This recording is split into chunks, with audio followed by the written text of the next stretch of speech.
₹2 में मुझे वड़ा पाव मिल जाता था जब मैं स्कूल में था।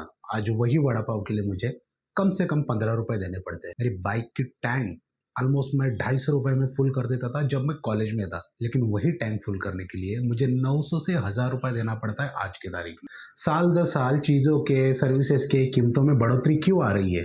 क्या जानबूझकर कोई करवा रहा है या इसके पीछे कोई है? तो ऐसा कुछ नहीं है दोस्तों। इसका एक सिंपल रीज़न है और वो है इन्फ्लेशन, यानी कि महँगाई। इन्फ्लेशन को समझना हमारे लिए बहुत ज़रूरी है, क्योंकि आप अगर कोई आपका फ्यूचर गोल अभी से डिसाइड कर रहे हो तो इसमें आपको इन्फ्लेशन को सेंटर में रखना बहुत ज़रूरी है। अदरवाइज़ आपके फ्यूचर प्लान्स पूरी तरह बिगड़ सकते हैं। सबसे पहले आइए समझते हैं इन्फ्लेशन है क्या एग्जैक्टली, ये महंगाई क्या है। इन्फ्लेशन का सीधा सीधा मतलब है कीमतों में बढ़ोतरी आना, यानी महंगाई बढ़ना। इन्फ्लेशन का मतलब है पैसे की वैल्यू कम होना। पैसे की वैल्यू कम होना मतलब एग्जैक्टली क्या, कि आपके पास ₹500 का नोट है और वो ₹500 का नोट का वैल्यू ₹100 हो गया, ऐसा कुछ नहीं है। ₹1000 में मान लीजिए आज आप 4 चीज़ें खरीद पा रहे हो, वही अगले 10 साल के बाद ₹1000 में शायद आप 2 चीज़ें या एक ही चीज़ें खरीद पाओ। इसे कहते हैं पैसे का या करेंसी का डिवैल्यूएशन। इन्फ्लेशन आखिरकार होता क्यों है? किसी भी देश की इकोनॉमी अगर बूम होती है तो लोगों के हाथ में पैसा ज़्यादा आता है।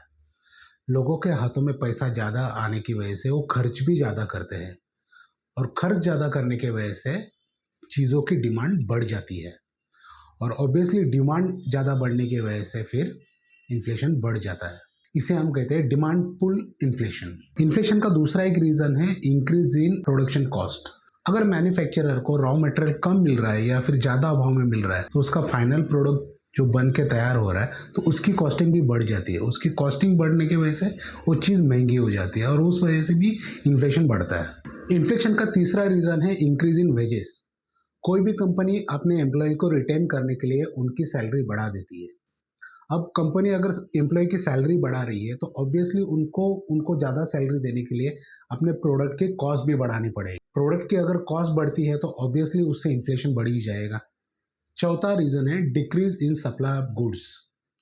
मान लीजिए किसी चीज़ की या सर्विसेज की अगर सप्लाई ही कम हो रही है तो उसकी डिमांड तो उतनी रहेगी या बढ़ी हुई रहेगी। तो वो डिमांड अगर कंप्लीट नहीं हो पा रही है तो उससे भी उसके दाम बढ़ जाएंगे और इस वजह से भी इन्फ्लेशन बढ़ जाता है। पांचवा रीज़न है इंक्रीज इन मनी सप्लाई। अगर कोई भी गवर्नमेंट अपने कंट्री में ज़्यादा मनी प्रिंटिंग करती है और इकोनॉमी में ज़्यादा पैसा सर्कुलेट करती है तो वो भी एक रीज़न है इन्फ्लेशन बढ़ने के लिए। कोविड में हमने सबने देखा था कि ज़्यादातर गवर्नमेंट लोगों को हाथ में पैसा दे रही थी ताकि वो खर्चा करें। इससे ये हो रहा था कि इकोनॉमी में ज़्यादा पैसा सर्कुलेट हो गया। इन्फ्लेशन बुरा है कि अच्छा है? अगर इन्फ्लेशन बुरा है तो उसको कोई भी गवर्नमेंट ख़त्म क्यों नहीं करती या फिर ज़ीरो पे क्यों नहीं ला के रखती? ऐसा नहीं दोस्तों। इन्फ्लेशन अगर ज़ीरो हो जाएगा तो कोई भी कंपनी या गवर्नमेंट अपने एम्प्लॉयज़ की सैलरी नहीं बढ़ाएगी। लोग इस वजह से खर्च नहीं करेंगे क्योंकि अगर इन्फ्लेशन कम होते जाएगा तो वो सोचेंगे कि चीज़ों के दाम और कम हो जाएंगे। जब और कम हो जाएंगे तभी हम खरीदेंगे। इस तरीके से लोग पैसा खर्च ही नहीं करेंगे। अगर लोग पैसा खर्च नहीं करेंगे तो इकोनॉमी में पैसा सर्कुलेट नहीं होगा। अगर पैसा सर्कुलेट नहीं होगा तो डिमांड ही नहीं बढ़ेगी। अगर डिमांड नहीं बढ़ेगी तो सप्लाई नहीं होगी। अगर सप्लाई नहीं होगी तो वैसे मैन्युफैक्चरिंग नहीं होगा। तो इस तरह से पूरा इकोनॉमी का साइकिल बिगड़ जाएगा। इसलिए इन्फ्लेशन होना बहुत ज़रूरी है। अब इन्फ्लेशन कितना होना ज़रूरी है? डेवलप कंट्रीज़ के लिए ये 2% तक अच्छा माना जाता है। हमारे इंडिया के लिए ये 4% अच्छा माना जाता है। इसमें प्लस माइनस 2%, यानी कि 2 से लेके 6% तक अच्छा इन्फ्लेशन रेट इंडिया में माना जाता है। इसलिए हम जब भी इन्वेस्टमेंट करेंगे या सेविंग करेंगे हमारे लॉन्ग टर्म गोल अचीव करने के लिए, तो हमको ये देखना है कि अगर 6% इन्फ्लेशन है तो हम उसको बीट कर रहे हैं कि नहीं। बीट करना मतलब हमारा जो भी इन्वेस्टमेंट से या सेविंग से हमको रिटर्न मिलेगा, उसके ऊपर इंटरेस्ट मिलेगा हमारे इन्वेस्टमेंट या सेविंग पे, वो 6% इन्फ्लेशन के ऊपर होना चाहिए।